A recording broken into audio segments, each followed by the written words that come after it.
que tu es pardonné. Effectivement. Mais ce sont des synonymes. Effectivement, on fait que dire la même chose. Merci, ancienne. Ok. On va prendre peut-être une dernière question, pas que la nuit tombe.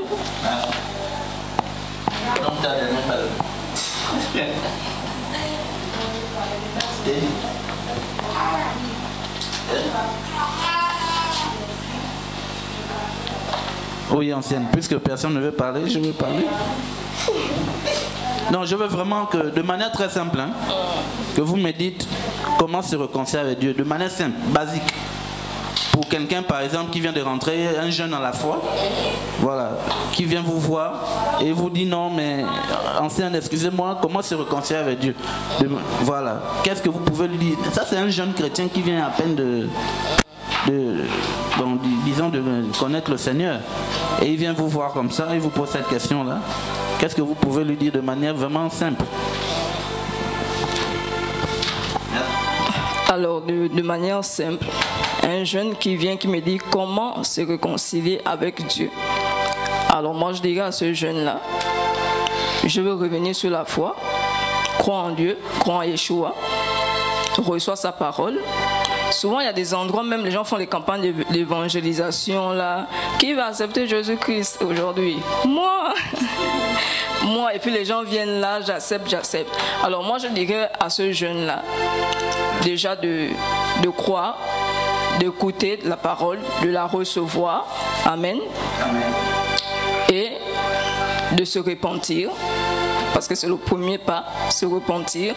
On écoute l'évangile, on écoute la parole de Dieu, on se repent de notre état et avec la force de Dieu, on décide de changer. Et le changement, ça se fait tous les jours, tant que notre marche est encore sur la terre. Et chaque jour, le Seigneur va nous briser jusqu'à quand on va ressembler à l'image de sa gloire. Merci, ancien. Merci. Donc, c'est bon. Alors, nous avons parlé du nom de Yeshua. On a commencé depuis des mois. On connaît maintenant pourquoi même on doit dire Yeshua en d'autres termes. J'espère que le docteur va nous faire un résumé, parce que ce résumé va nous permettre également de comprendre si nous devons encore dire Jésus ou si nous devons dire Yeshua, parce que si nous avons dit que le nom c'est la personne et nous avons dit qu'il n'y a aucun autre nom sous le ciel qui a été donné par l'ange, et nous savons tous que l'ange a donné le nom de Yeshua. Alors peut-être avec un résumé prochainement du docteur, il va nous dire également avec l'avantage de cet enseignement, si nous devons encore dire Jésus ou Yeshua, est-ce que c'est un problème? Est-ce que tous les éléments que nous avons cités là se trouvent dans le nom de Jésus, qui est un nom que nous savons tous qui a été, j'ai envie de dire, raccommodé, ou alors nous devons être restaurés dans nos enseignements, dans notre intelligence, dans nos pensées. Nous devons être restaurés avant qu'il ne soit trop tard. Amen. Alors nous avons vu la profondeur du nom de Yeshua dans la réconciliation. Quelle est cette profondeur-là? En d'autres termes, c'était les avantages de la réconciliation. Voilà, c'est profond. Ce n'est pas une récitation.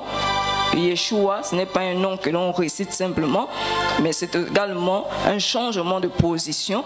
Et nous avons vu également la largeur de la réconciliation dans le nom de Yeshua. Grâce à Yeshua, Dieu a été large. Dieu a ouvert, on va dire, les noces.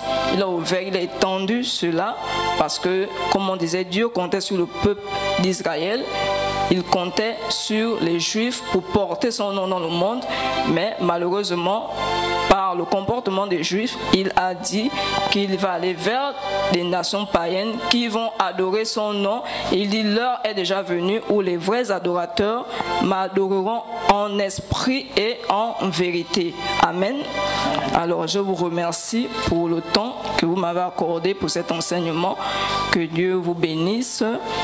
La sœur Violette va prier et va nous recommander au Seigneur. Amen.